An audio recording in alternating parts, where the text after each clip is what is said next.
Hi, நான் தான் உங்க வைஷு. Welcome to DailyTales. இது ஒரு random day in my life vlog. ஏன் random அப்படின்னா நான் யூசுவலாகவே vlog ஷூட் பண்ணுறேன் அப்படின்னா கம்ப்ளீட்டாகவே நான் எப்படி ஷூட் பண்ண போகிறேன்னு முன்னாடியே பிளான் பண்ணிப்பேன். ஃபார் எக்ஸாம்பிள் மார்னிங் இதை எடுக்கிறோம், ஆர் நைட் இந்த மாதிரி ஷூட் பண்ண போகிறோம், ஆர் ரெசிபி எனிதிங் நான் வந்துட்டு நாளே எல்லாத்தையுமே பிளான் பண்ணிடுவேன். பட் இந்த vlogக்கு நான் எதுவுமே பிளான் பண்ணல. ஸோ நீங்கள் இந்த வீடியோவில் பார்க்க போகிறது எல்லாமே அன்பிளான்ட். அண்ட் ஃபஸ்ட் டைம் நான் சிக்கன் ட்ரம்ஸ்டிக் வச்சு ஒரு ரெசிபி ட்ரை பண்ணியிருக்கேன். அதுவும் கூட அன்பிளான்டு தான். அண்ட் வர்ணிகா டைப்பர் பேக்கில் நான் என்னெல்லாம் கேரி பண்ணியிருக்கேங்கிறது கூட உங்களோட நான் இந்த வீடியோவில் ஷேர் பண்ணுறேன். அதுவுமே அன்பிளான்டு தான். அதனால தான் இது என்னோட random day in my life vlog. Evening யூஸ்வலாக வர்ணிகாவை கூட்டிகிட்டு மொட்டை மாடிக்கு போவேன்.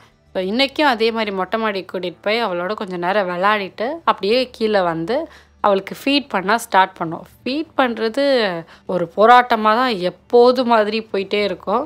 இப்போ இல்லை, எப்போதுமே வர்ணிகாவுக்கு வந்துட்டு ஃபீடிங் வந்துட்டு இதே மாதிரி தான். முன்னாடி இருக்கிற என்னை ஃபீட் பண்ணும்போது எனக்கு என்ன ஸ்ட்ரகிள் இருந்துச்சுங்கிற கிளிப்பிங் கூட இதில் நான் ஆட் பண்ணியிருக்கேன். உங்களுக்கு பார்த்தாலே தெரியும். வர்ணிகாவுக்கு ஃபீடிங் வந்து இன்னுமே எனக்கு கொஞ்சம் ஸ்ட்ரகிளாகவே தான் இருக்குது. நானும் புது புது ரெசிப்பியாக ட்ரை பண்ணி அவளுக்கு என்னென்னமோ டிஃப்ரெண்ட் ஃப்ளேவர்ஸ்லாமும் கொடுத்து பார்க்குறேன். கொஞ்சம் வாங்கிட்டு அதோடு நிறுத்திடுவா.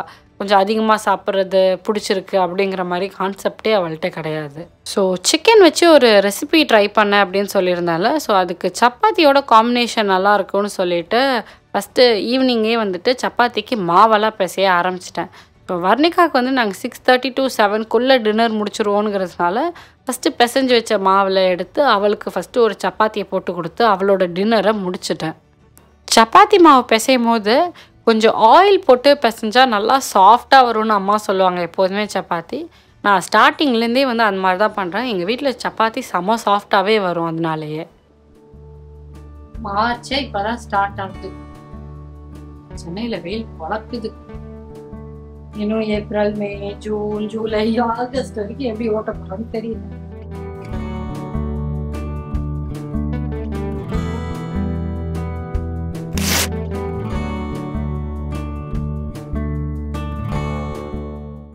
ஸோ இன்றைக்கி ஒரு சிக்கன் ரெசிபி பண்ண போகிறேன்னு சொல்லியிருந்தால, ஸோ அதுக்கு சப்பாத்தி நல்ல ஒரு காம்பினேஷன் சொல்லி ஃபஸ்ட்டே சப்பாத்திக்கு மாவு பிசைய ஆரம்பிச்சிட்டேன். ஏன்னா வர்ணிகாவோட டின்னர் 6:30 to 7 அவள் டின்னர் சாப்பிட்ருவாளா. ஸோ அவளுக்கும் டின்னர் சப்பாத்தி தான். ஸோ அவளுக்கு சப்பாத்தி போடும் போதே எங்கள் எல்லாருக்குமே நான் சப்பாத்தி போட்டு முடிச்சிட்டேன். ஏன்னா நைட்டு போய் கிச்சனில் நிற்கிறது ரொம்ப கஷ்டமாக இருக்குது. ஸோ 6:30 to 7 நான் சப்பாத்தி போட்டுட்டேன் அப்படின்னா மீதி இருக்கிறது கிரேவி மட்டும் தானே, ஸோ டக்குன்னு பண்ணிடலாம் அப்படின்னு சொல்லி சப்பாத்தியே முன்னாடியே போட்டு முடிச்சிட்டேன். ஸோ இந்த சிக்கன் ரெசிபி பண்ணுறதுக்கு கார்த்திகிட்ட முன்னாடியே வந்து ஒரு 4 pieces ஆஃப் சிக்கன் ட்ரம்ஸ்டிக் வாங்கிட்டு வர சொல்லியிருந்தேன். ஸோ அதை வச்சு தான் இன்றைக்கி நான் ரெசிப்பியே பண்ண போகிறேன். ஸோ ஃபஸ்ட்டு பேனில் கொஞ்சம் கீ ஆட் பண்ணிவிட்டு அண்ட் அந்த 4 சிக்கன் ட்ரம்ஸ்டிக்கும் ஆட் பண்ணி அதில் கொஞ்சம் மல்லித்தூள், ஜீரகத்தூள், மிளகாத்தூள் அண்ட் கரம் மசாலா போட்டு நல்லா ஒரு 5 to 10 minutes நல்லா ஃப்ரை பண்ணிட்டேன்.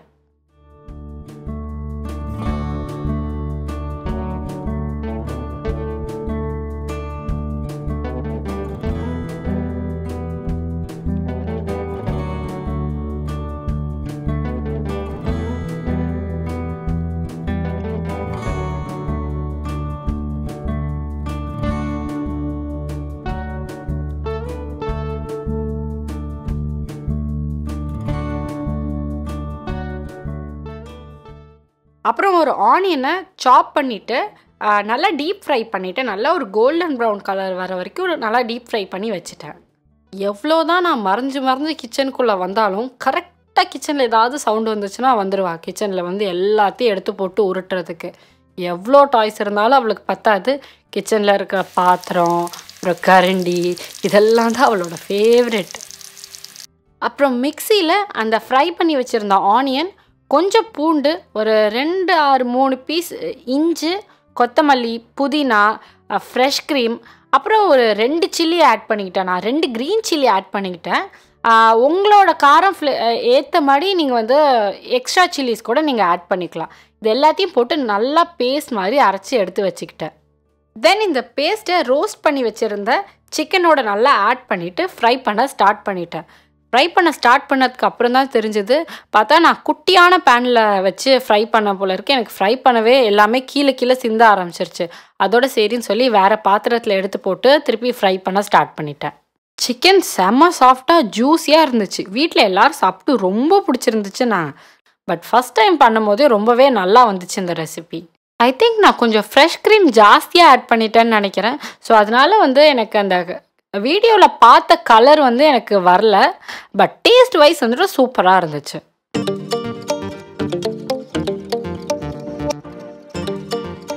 மொட்டை மாடியில் வர்ணிகா கூட எல்லாம் விளையாண்டு முடிச்சுட்டு இப்போ வர்ணிகா வெளியே அம்மா கிட்ட ஸ்நாக்ஸ் சாப்பிட்டுட்டு இருக்கேன். ஸோ குயிக்காக வர்ணிகாவோட டைப்பர் பேக்ல என்ன இருக்குன்னு உங்களோட நான் ஷேர் பண்ணிடுறேன். இந்த பேக் பார்த்தீங்கன்னா நான் அமேசான்ல வாங்கியிருந்தேன். அண்ட் இப்போ நான் காட்ட போற எல்லா ப்ராடக்ட்ஸோட லிங்க்குமே நான் டிஸ்கிரிப்ஷன்ல மென்ஷன் பண்றேன். உங்களுக்கு ஹெல்ப்ஃபுல்லா இருக்கு அப்படின்னா நீங்க செக் பண்ணி பாருங்க. இந்த பேக் பார்த்தீங்கன்னா 1500 to 1800 நினைக்கிறேன். ஏன்னா நான் வாங்கி ரொம்ப நாள் ஆயிடுச்சு. அண்ட் இதோட பிராண்ட் பார்த்தீங்கன்னா மதர்லி. இந்த பேக் வாங்கி ஆல்மோஸ்ட் 1.5 years ஆயிடுச்சு. அண்ட் இதை நான் பெருசாக வாஷ் கூட பண்ணதில்லை. அங்கங்கே ஏதாவது லேசாக டஸ்ட் இருந்தால் ஜஸ்ட் வெட் கிளாத்தை வச்சு மட்டும்தான் இதை தொடச்சிட்டு இருக்கோம். அண்ட் இதோட ஜிப்ஸ் எல்லாம் பார்த்தீங்கன்னா செம குவாலிட்டியாக இருக்குது. இது வரைக்கும் கொஞ்சம் கூட ஸ்டக்கே ஆனதில்லை. அண்ட் இதில் ஒரே ஒரு மைனஸ் தான் இருக்குது. பார்த்தீங்கன்னா இது வாட்டர் ப்ரூஃப் கிடையாது. அதை தவிர்த்து மற்றபடி இது செம பேகு. அண்ட் எவ்வளவோ திங்ஸ் கூட என்னால் ஒரு 2-3 டேஸ்க்கான வர்ணிகாவோட ட்ரெஸ்ஸஸ், நம்மளுக்கு தேவையான திங்ஸ் கூட நான் இதில் ஸ்டஃப் பண்ணிட்டு போயிடுவேன். ஸோ இது நல்ல ஒர்த்தான பேக் தான். ஃபர்ஸ்ட் பார்த்தீங்கன்னா இது ஒரு நர்சிங் கிளாத்து. வர்ணிகாக்கு நான் இன்னும் ஃபீட் பண்ணிட்டு தான் இருக்கேன். அண்ட் பப்ளிக்ல எல்லாம் ஃபீட் பண்ணும்போது இது ரொம்பவே எனக்கு யூஸ்ஃபுல்லா இருந்துச்சு. அண்ட் இது எப்படி யூஸ் பண்றது அப்படிங்கறத நான் சொல்றேன். செம சிம்பிள் தான். ஜஸ்ட் இங்க நம்ம கை இப்படி மாட்டுறதுக்கு இப்படி கொடுத்துருக்காங்களா, இது போட்டுட்டு இவ்வளவுதான், அவ்வளவுதான். நம்ம பேபியை உள்ள வச்சு அழகா ஃபீட் பண்ணிக்கலாம். இது ஃபுல்லாவே நம்மளுக்கு பப்ளிக்ல எல்லாம் ஃபீட் பண்ணும் போது எந்த ஒரு ஹெசிடேஷனும் இல்லாம நம்ம பேபிக்கு நம்ம ஈஸியா ஃபீட் பண்ணலாம். இது எனக்கு வாங்கினது செம்ம யூஸ்ஃபுல்லா இருந்துச்சு. நெக்ஸ்ட் பாத்தீங்கன்னா வர்ணிகாவோட dry mat, wet wipes and diapers. இது ரொம்ப ரொம்ப முக்கியம். நம்ம எதை மறந்தாலும் இதை மட்டும் நான் மறந்துட்டே போக மாட்டேன். எக்ஸ்ட்ரா பேர் ஆஃப் ட்ரெஸ்ஸஸ் இல்லைன்னா கூட பரவாயில்ல, இதை நான் கன்ஃபார்மா எடுத்து வச்சிருவேன். வர்ணிகா பிறந்த டே 1லேருந்து நான் இந்த வெட் வைப்ஸ் தான் யூஸ் பண்ணிட்டு இருக்கேன். அண்ட் இது பிராண்ட் பார்த்தீங்கன்னா மதர்ஸ் பர்ஷ். அண்ட் இது ஒரு அன்சென்டட் கூட, பிளஸ் வாட்டர் பேஸ்ட். அதனாலேயே நான் மோஸ்ட்லி இதை தான் ப்ரிஃபர் பண்ணுவேன். நான் வீடியோவில் காட்டுற எந்த ப்ராடக்ட்டுமே ஸ்பான்சர்ட் கிடையாது. நான் 1.5 வருஷமா இது வர்ணிகாக்கு யூஸ் பண்ணிட்டு இருக்கேன். அண்ட் என்னோட பர்சனல் எக்ஸ்பீரியன்ஸ் இந்த ப்ராடக்ட்ஸோட எப்படி இருந்துச்சுன்னா உங்களோட நான் ஷேர் பண்ண போறேன். நெக்ஸ்ட் பாத்தீங்கன்னா இது ஒரு காட்டன் டவல். இது நான் பேபி ஹக்ல தான் வாங்கியிருந்தேன். அண்ட் இதுவுமே நான் ஆல்மோஸ்ட் ஒரு 1 இயர்க்கு மேலேயே யூஸ் பண்ணிட்டு இருக்கேன். அண்ட் இதுவும் ரொம்பவே நல்லா இருக்கு. அண்ட் நெக்ஸ்ட் பாத்தீங்கன்னா எக்ஸ்ட்ரா பேர் ஆஃப் ட்ரெஸ்ஸஸ் கண்டிப்பா வச்சிருப்பேன். அடுத்தது சாக்ஸ். சம்டைம்ஸ் எங்கேயாவது அவளுக்கு ரொம்ப குளிர்தோ ஆர்எல்ஸ் அவளுக்கு ஷூ மாதிரி ஏதாவது போடுறேன்னா சாக்ஸ் வேணும். அதனால எப்போதுமே ஒரு பேர் டைப்பர் பேக்லையும் கேரி பண்ணிப்பேன். அண்ட் ஒரு body lotion and shampoo, gentle wash எப்போதுமே அதுவும் நான் கையிலேயே ஹேண்டியா கேரி பண்ணிப்பேன். நான் இப்போ வர்ணிகாக்கு எல்லா ப்ராடக்ட்ஸுமே செபாமைடோடு தான் யூஸ் பண்ணிட்டு இருக்கேன். இப்போ வரைக்கும் அவளுக்கு ரொம்பவே நல்லா இருக்குது எல்லாமே. அண்ட் ரொம்ப முக்கியமானது வர்ணிகாவோட எமர்ஜென்சி மெடிசன்ஸ். இதை நான் எப்போதுமே என்னோட கேரி பண்ணிப்பேன். அண்ட் இதில் ஒரு தெர்மாமீட்டரும் நான் வச்சிருப்பேன். அண்ட் நெக்ஸ்ட் பார்த்தீங்கன்னா இது மஸ்கிட்டோ ரெப்பலண்ட் பேச்சஸ். இதை நான் யூஸ் பண்ணுறேன். இது ஓகே தான். லைக் இதில் இதை போட்டால் அப்படியே கொசு போயிடுதா அப்படின்லாம் சொல்ல முடியாது. இது ஏன் சாட்டிஸ்ஃபேக்ஷனுக்கு வர்ணிகா கீழே விளையாட போகும்போதெல்லாம் அவளோட ட்ரெஸ்ஸில் ஸ்டிக் பண்ணி நான் அனுப்புவேன். அண்ட் இது வர்ணிகாவோட ஃபேவரட்டான மிக்கி மவுஸ்.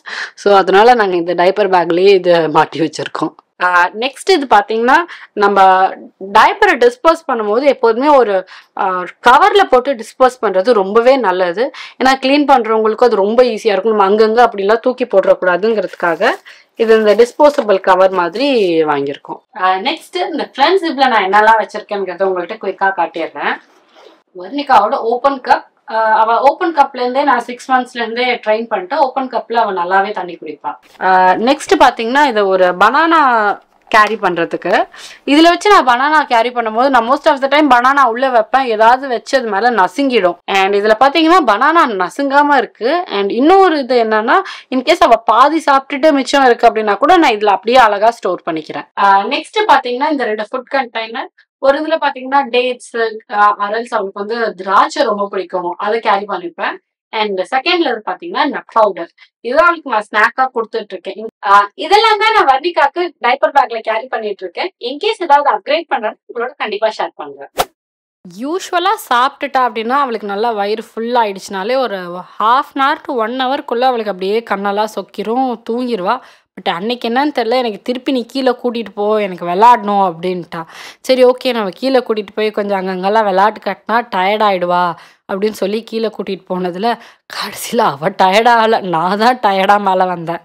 அப்புறம் கொஞ்ச நேரத்துலேயே டயர்ட் ஆயிட்டா. ஆனதுக்கப்புறம் மேலே கூட்டிகிட்டு வந்தோடனே அப்படியே நல்லா படுத்து தூங்கிட்டா. அண்ட் அதுக்கப்புறம் தான் நானும் கார்த்தி எல்லாரும் உட்காந்து டின்னரே சாப்பிடவே ஆரம்பித்தோம். Random day in my life போகும். ஹோப் இந்த வீடியோ உங்களுக்கு பிடிச்சிருக்குன்னு நினைக்கிறேன். பிடிச்சிருந்தா லைக் பண்ணுங்கள், ஷேர் பண்ணுங்கள் அண்ட் கமெண்ட் பண்ணுங்கள். மறக்காமல் நம்ம சேனலை சப்ஸ்கிரைப் பண்ணிக்கோங்க. தேங்க்யூ ஃபார் வாட்சிங். நெக்ஸ்ட் vlogல பார்க்கலாம். டாட்டா.